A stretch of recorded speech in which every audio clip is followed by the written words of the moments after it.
Mathematics second lecture number 26। जैसे कि हमारी लास्ट की 2 यूनिट कंप्लीट हो चुकी है, अब हम नई यूनिट का पहला टॉपिक स्टार्ट कर रहे हैं। नई यूनिट है हमारी यूनिट सेकंड और उसका टॉपिक है इम्प्रॉपर इंटीग्रल। सबसे पहले आपको ये समझना होगा कि इम्प्रॉपर इंटीग्रल होते क्या हैं।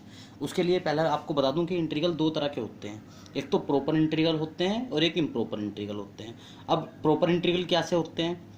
एक ऐसा इंटीग्रल जिसकी लिमिट भी फाइनाइट हो आपकी, मतलब जैसे 1 से 2 है इसकी लिमिट भी कैसी हो, फाइनाइट। और इन वैल्यूज़ को जब हम x के अंदर रखें तो x भी कैसा आना चाहिए, एक फिक्स वैल्यू, फाइनाइट वैल्यू जो काउंटेबल हो, काउंट की हो। काउंट करके आप बता सकोगे भाई साहब इतना आंसर है। जैसे 1 रखोगे तो 1 मान लियो है, पता है आपको 1 कितना होता है। 2 रखोगे 4 वैल्यू है, पता है आपको।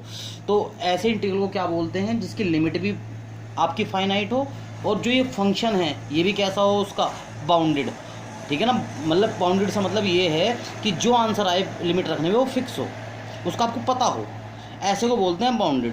तो एक ऐसा इंटीग्रल जिसकी लिमिट भी फाइनाइट और उसका फंक्शन भी बाउंडेड, उसे हम क्या कहते हैं? Proper integral. If limit of integration are finite and integrand is bounded in interval of integration then integral is called proper integral. ये इसकी परिभाषा है।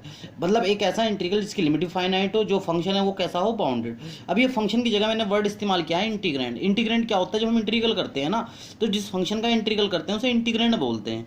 जब हम डिफरेंशिएशन करते हैं किसी फंक्शन का, तो जिस फंक्शन का डिफरेंशिएशन करते हैं तो उस फंक्शन को ऑपरेंड बोलते हैं, और जो ऑपरेटर लगाते हैं वो dy बाई dx होता है। तो ये भाषा है बोलने की, फंक्शन तो नहीं मैं कह सकता। तो हमने क्या कहा कि फंक्शन के थ्रू आप, मैंने मोटे मोटे शब्दों में समझाया आपको। फंक्शन ना कह के मैंने क्या कहा इसे, यहाँ इंटीग्रेंड। अगर कोई इंटीग्रल ऐसा है जिसकी लिमिट फाइनाइट है, इंटीग्रेंड बाउंडेड है, तो उसे हम क्या कहेंगे? उसे हम आपका कहेंगे प्रॉपर इंटीग्रल। अब बात आई पहली परिभाषा प्रॉपर इंटीग्रल की। फिर बात आई इम्प्रॉपर इंटीग्रल। इम्प्रॉपर इंटीग्रल कैसे होते हैं? इम्प्रॉपर इंटीग्रल वो होते हैं जिनकी या तो लिमिट फाइनाइट ना हो, मैं दूसरे शब्दों में कहूँ लिमिट इनफाइनाइट हो, या फिर वे फंक्शन जिनके फंक्शन जो है वो कैसे हो, अनबाउंडेड, बाउंड्री ना हो, फंक्शन की फिक्स वैल्यू ना आती हो। जैसे ध्यान से देखो, इस क्वेश्चन की क्या खास बात है, इस इंटीग्रल क्वेश्चन की, इसकी लिमिट तो फाइनाइट है, लेकिन जैसे ही आप ये 1 इसके अंदर रखोगे तो फंक्शन कैसा आंसर दे रहा, इनफाइनाइट। मतलब इसका इंटीग्रेंड कैसा हो रहा, अनबाउंडेड। तो ऐसे को हम बोलते हैं इम्प्रॉपर इंटीग्रल। आगे बात समझ में? अब इसे आगे सुनो, बात आई। अब ये दूसरा एग्जाम्पल लो, इसमें क्या है, इसकी लिमिट कैसी है, लिमिट इसकी अनबाउंडेड है। मुझे फंक्शन से कोई मतलब नहीं। अब या तो लिमिट इनफाइनाइट हो, या तो लिमिट इनफाइनाइट हो, या तो लिमिट इनफाइनाइट हो, तब आपका इंटीग्रल कैसा हो जाएगा, इम्प्रॉपर। या फिर लिमिट फाइनाइट हो लेकिन फंक्शन, इसका जो इंटीग्रेंड जिसका आप इंटीग्रल कर रहे हो वो कैसा हो, अनबाउंडेड, तो उसे हम क्या कहते हैं, इम्प्रॉपर इंटीग्रल। हमने परिभाषा लिख दी, an integral is called improper if either limit of integration are not finite, मतलब इस तरह की हो, और या फिर क्या हो, इंटीग्रेंड अनबाउंडेड हो, जिसका आप इंटीग्रल कर रहे हो अनबाउंडेड हो इस इंटरवल इन लिमिट्स पे। ये इसके बीच में भी कोई पॉइंट हो सकता है, ऐसा कुछ नहीं 1 2 ही हो, 1 2 के बीच में कोई पॉइंट अगर ऐसा है जो दिक्कत कर रहा है इसे, तो ये मान के चलना ये इम्प्रॉपर इंटीग्रल है। अब हमें करना क्या होता है इस चैप्टर के अंदर? इस चैप्टर के अंदर हमें जो है ये पता करना होता है कि जो इम्प्रॉपर इंटीग्रल है वो कन्वर्जेंट है कि डाइवर्जेंट है। अब आप कहोगे गुरुजी कन्वर्जेंट डाइवर्जेंट का क्या मसला है? कन्वर्जेंट डाइवर्जेंट का मसला ये है कि जब हम किसी भी फंक्शन का इंटीग्रल करते हैं तो यहाँ इंटीग्रल का आंसर आ जाता है। अगर मैं इम्प्रॉपर को मोटे मोटे शब्दों में कहूँ, बड़े आसान शब्दों में कहूँ, तो वो ये कहते हैं कि अगर कोई इंटीग्रल आपका इम्प्रॉपर है तो वहाँ 2 केस अराइज होंगे कि उसका इंटीग्रल होगा या नहीं होगा। अगर इंटीग्रल हो सकता है इसका मतलब कन्वर्जेंट है, इंटीग्रल नहीं हो सकता है इसका मतलब डाइवर्जेंट है। मोटा शब्द है बिल्कुल, एकदम समझना आसान है। तो जब हमारे पास इम्प्रॉपर इंटीग्रल होते हैं तो इम्प्रॉपर इंटीग्रल ये ऐसे इंटीग्रल होते हैं जिनकी वैल्यू निकालना में थोड़ा सा दिक्कत होती है, ठीक है ना। तो हम उन्हें चेक करते हैं कि वो कन्वर्जेंट है कि डाइवर्जेंट है। क्लियर बात मेरी? अब कन्वर्जेंट का मतलब वैल्यू निकल सकती है, डाइवर्जेंट का मतलब वैल्यू नहीं निकल सकती, ठीक है ना। इस तरह की स्थिति है, मोटा शब्द समझने का है, ठीक है ना। तो इम्प्रॉपर इंटीग्रल के अब हमने टाइप अलग अलग डिसाइड कर दिए, क्योंकि हमें यहाँ कन्वर्जेंट डाइवर्जेंट देखना, तो पहले इंटीग्रल समझा दिया इम्प्रॉपर क्या होता है। इम्प्रॉपर पे हम काम करेंगे, अभी कन्वर्जेंट डाइवर्जेंट बताएंगे, लेकिन उससे पहले हमने इनकी कैटेगरी बनाई, क्योंकि इसमें दो चीज़ में डिस्टर्बेंस है। तो लिमिट में इसकी लिमिट इनफाइनाइट हो सकती है, या इंटीग्रेंड कैसा हो सकता है, अनबाउंडेड। तो दो के आधार पर ये दो काइंड बना दिए। यदि limit of integration are not finite, limit कैसी है इंटीग्रेशन की, इनफाइनाइट, तो हम उसे क्या कहेंगे, इम्प्रॉपर इंटीग्रल फर्स्ट काइंड। जैसे ये क्वेश्चन है, इसकी नीचे वाली लिमिट कैसी है, इनफाइनाइट, तो इम्प्रॉपर इंटीग्रल फर्स्ट काइंड का हो गया। यदि इंटीग्रेंड आपका अनबाउंडेड हो तो कौन से काइंड का होता है, सेकंड काइंड का। लिख दिया, if limit are finite but integrand is unbounded, तो इंटरवल के वो इंटीग्रेशन की इंटरवल के बीच में या लिमिट्स के इंटरवल के बीच में, तब इंटीग्रल क्या कहलाएगा, इम्प्रॉपर इंटीग्रल कहलाएगा। इसे हमको क्या बोलते हैं, सेकंड टाइप। फर्स्ट टाइप में तो लिमिट इनफाइनाइट होनी चाहिए, सेकंड टाइप में क्या होना चाहिए, जो इंटीग्रेंड है वो कैसा होना चाहिए, अनबाउंडेड, जैसे कि अनबाउंडेड है 1 पे।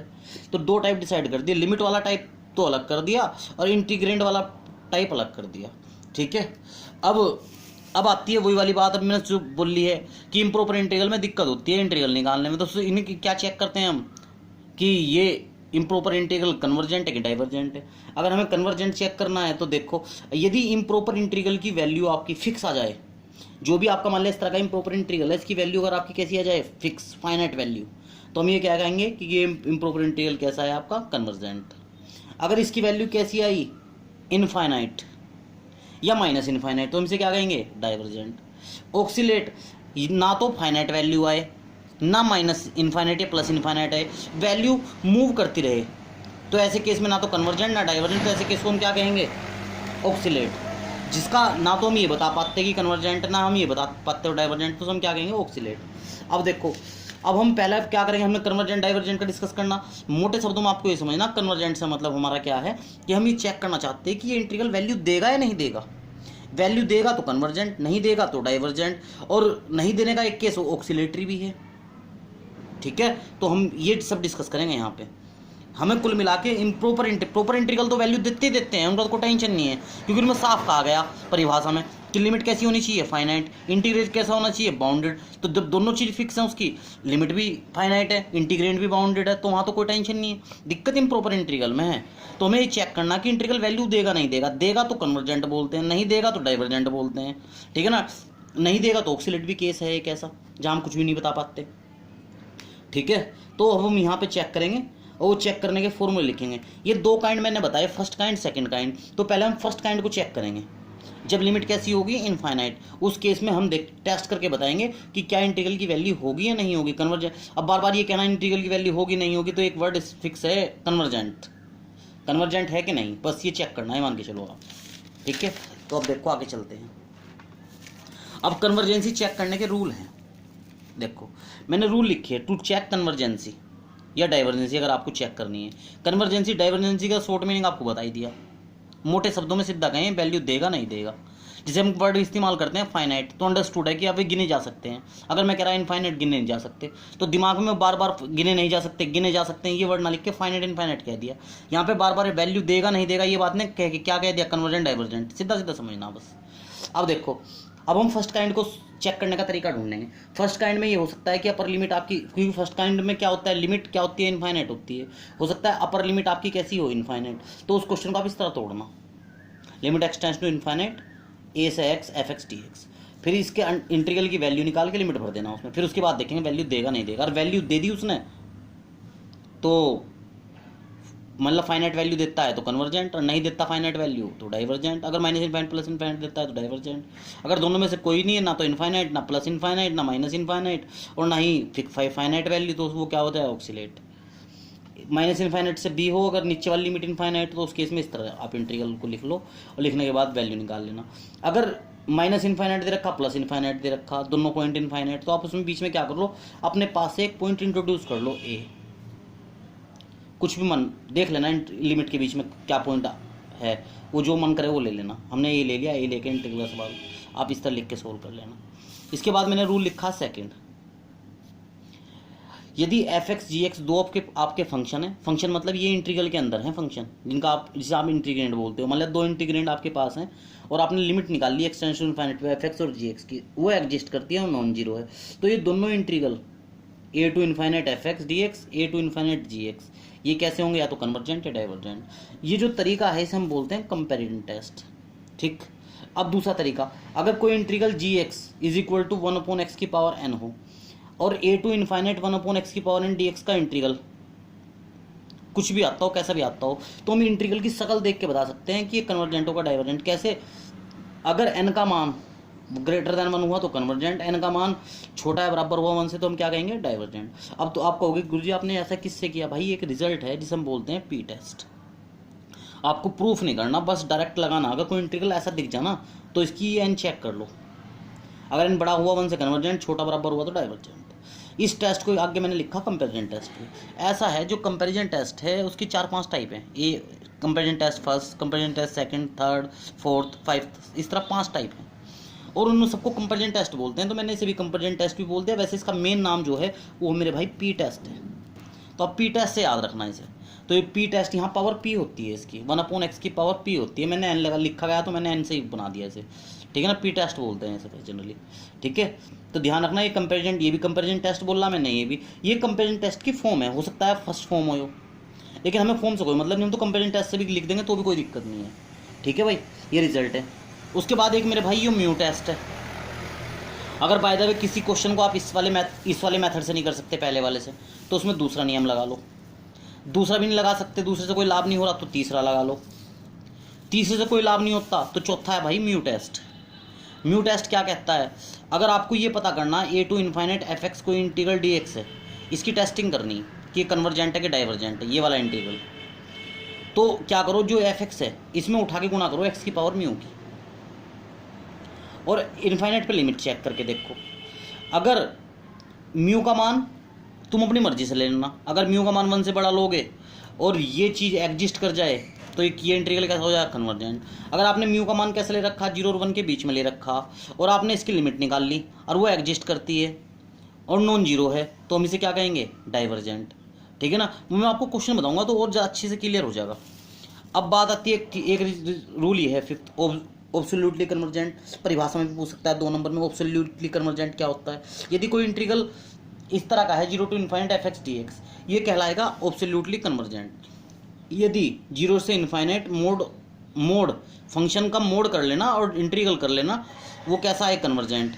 अगर मोड फंक्शन भी कन्वर्जेंट है तो वो हम से क्या बोल लेंगे, फंक्शन को ऑब्सोल्यूट कन्वर्जेंट। क्लियर बात मेरी। अब इस बात पे पहुंचेंगे, लेकिन इससे पहले हम यहाँ आते हैं। पहले जरा 1-2 सवाल देख लो। देखो उसने कहा टेस्ट करी कन्वर्जेंसी इसकी, 0 से इन्फाइनाइट डी एक्स बटे 1 + x², इसकी कन्वर्जेंट टेस्ट करनी। अपर लिमिट इन्फाइनाइट तो मैंने पहले ही फॉर्मूला लगा दिया, ये वाला, ठीक है ना। इसका लिमिट, इसका इंटीग्रल कितना होगा, tan इनवर्स x, लिमिट भर दी, ये आ गया।